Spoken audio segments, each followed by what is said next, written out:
नमस्कार। मेरे ज्योतिष के YouTube चैनल ज्योतिष ज्ञान गंगा पर आपका स्वागत है। और आज हम चर्चा करने जा रहे हैं कुंडली मिलान पर। बहुत महत्वपूर्ण विषय प्रत्येक व्यक्ति के लिए, क्योंकि प्रत्येक व्यक्ति के विवाह के समय कुंडली मैच की जाती है। विवाह क्या है? विवाह हमारा एक सोशल बॉन्डिंग है। सनातन धर्म में विवाह एक षोडश संस्कारों में से एक संस्कार है। प्रत्येक व्यक्ति के जन्म से लेकर और मृत्यु तक 16 संस्कार किए जाते हैं और विवाह उसमें से एक संस्कार है।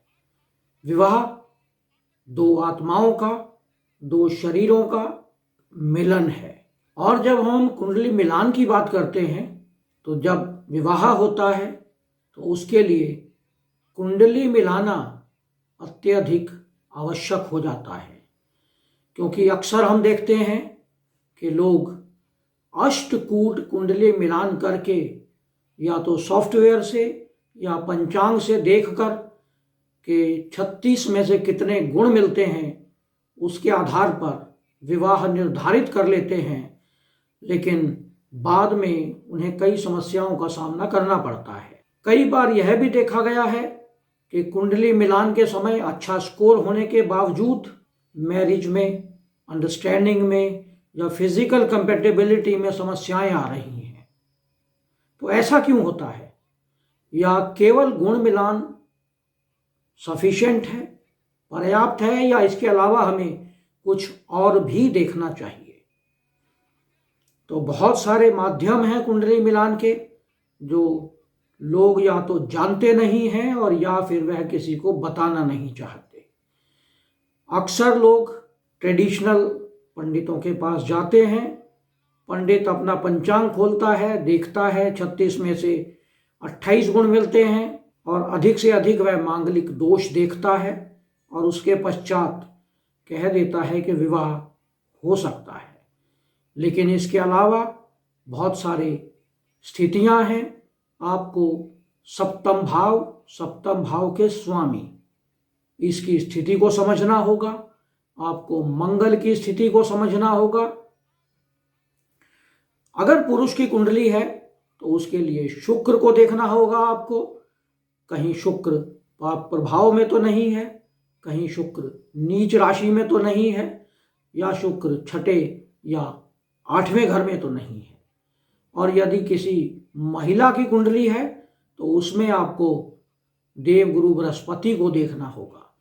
बृहस्पति वीक स्थिति में ना हो, पाप ग्रहों से दृष्ट या पाप ग्रहों के साथ में ना हो, नीच राशि में ना हो, छठे 8वें 12वें भाव में ना हो।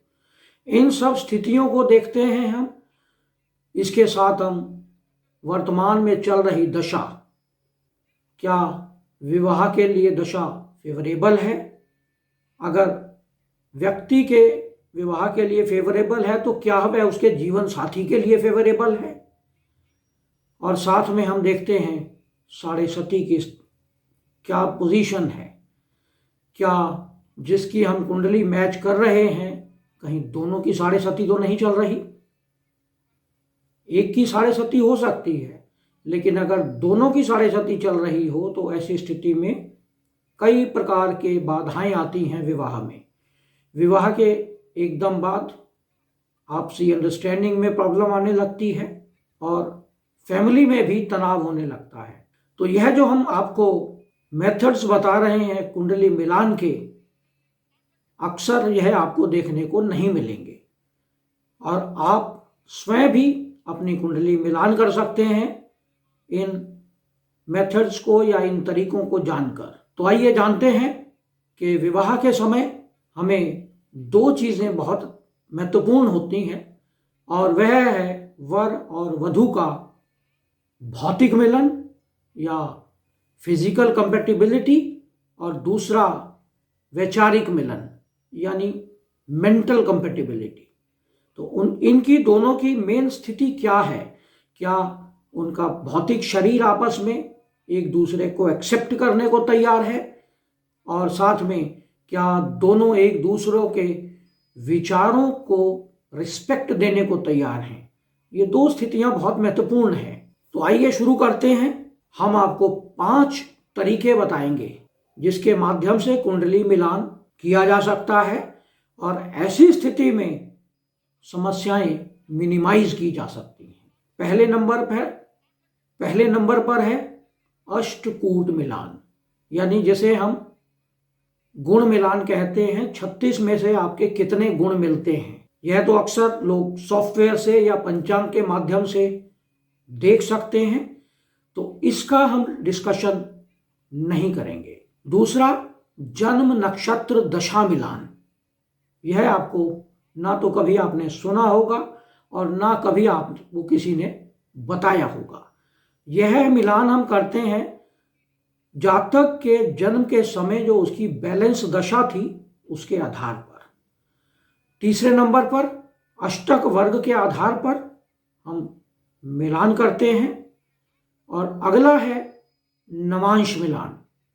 यह भी कोई किसी को नहीं बताता, या लोग जानते नहीं हैं या बताते नहीं हैं। और पांचवा है तत्व मिलान।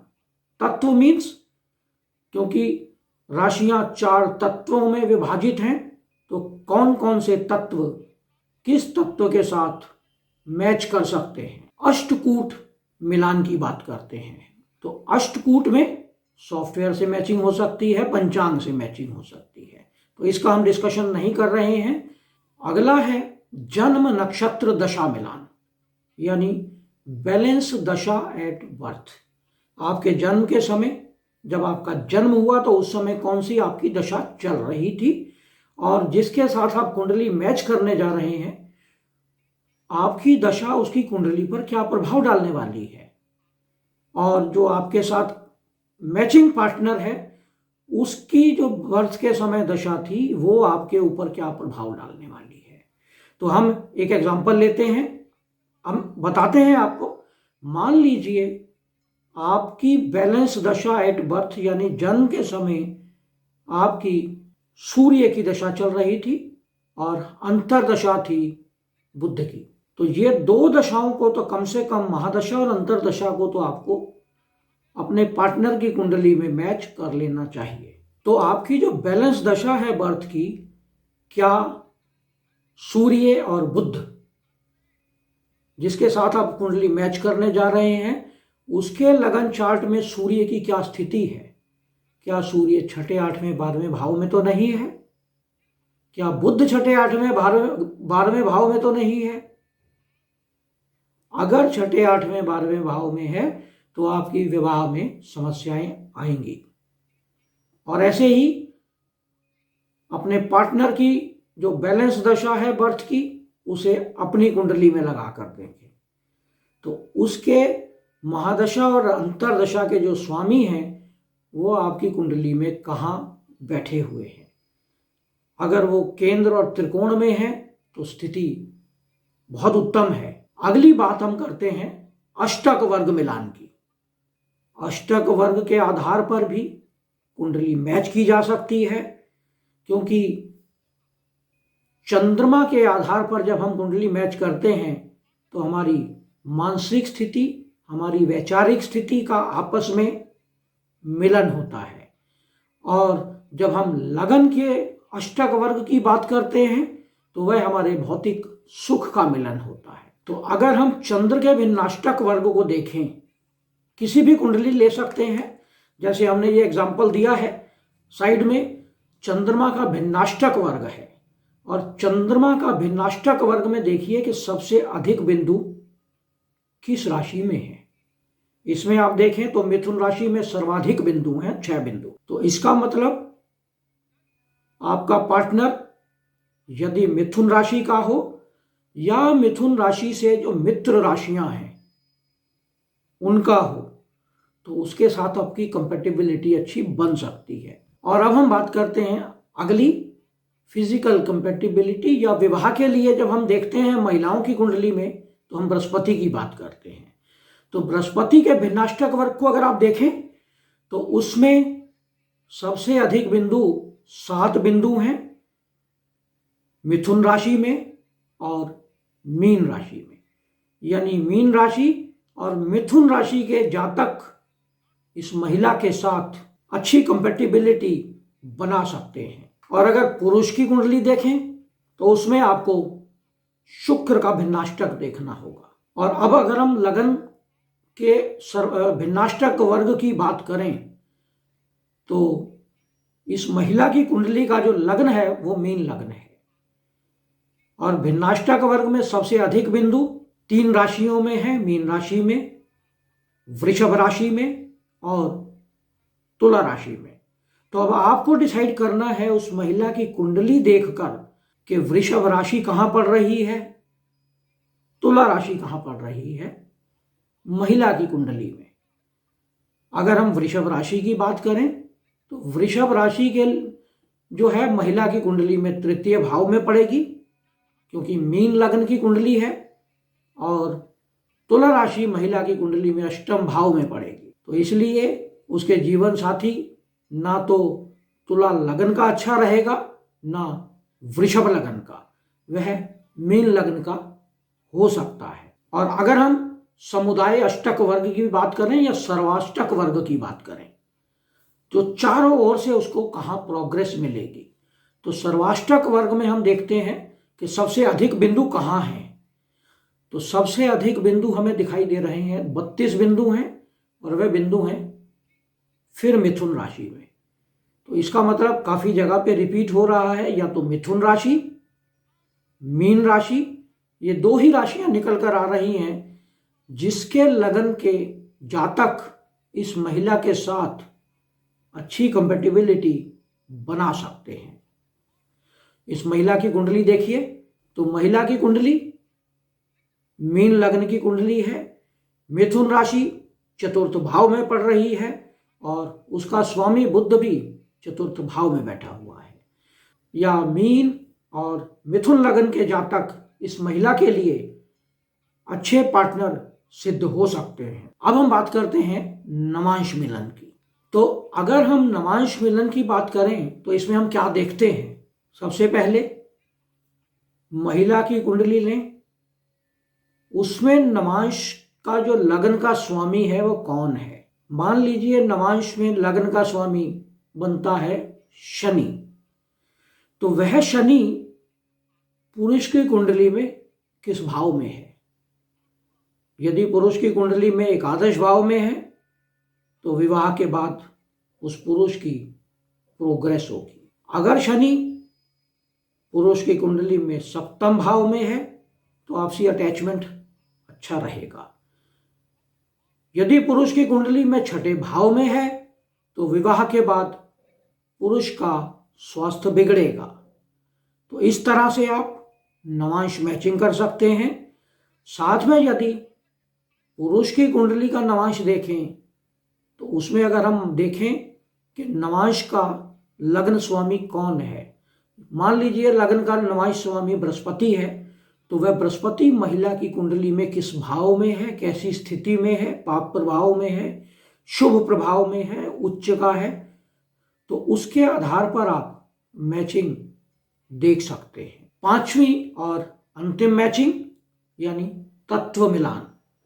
राशियों के 4 तत्व होते हैं, अग्नि तत्व, पृथ्वी तत्व, वायु तत्व और जल तत्व। तो अग्नि तत्व की राशियां हैं मेष, सिंह और धनु। पृथ्वी तत्व की राशियां हैं वृषभ, कन्या और मकर। और वायु तत्व की राशियां हैं मिथुन, तुला और कुंभ। और जल तत्व की राशियां हैं वो हैं कर्क राशि, वृश्चिक राशि और मीन राशि। तो अगर हम मैचिंग कर रहे हैं और अगर महिला अग्नि तत्व राशि की है यानी चंद्रमा अग्नि तत्व राशि में है और पुरुष का चंद्रमा जल तत्व राशि में है, तो इनकी आपस में मैचिंग नहीं हो सकती, क्योंकि जल और अग्नि का मिलन नहीं हो सकता। तो इस तरह से हमें यह भी देखना होगा कि किस राशि का मिलन किस राशि के साथ हो सकता है। पृथ्वी तत्व के जो जातक हैं उनका मिलन सभी राशियों के साथ हो जाता है। तो यह था कुंडली मिलान का एक अद्भुत तरीका, जिसके माध्यम से आप कुंडली मिलान स्वयं भी कर सकते हैं। तो यह विश्लेषण आपको कैसा लगा, इस पे कमेंट करें। यदि आपने हमारे चैनल को सब्सक्राइब नहीं किया है तो इसे सब्सक्राइब करें और नोटिफिकेशन बेल को अवश्य दबाएं, जिससे आने वाले सभी वीडियो आपको मिलते रहें। नमस्कार।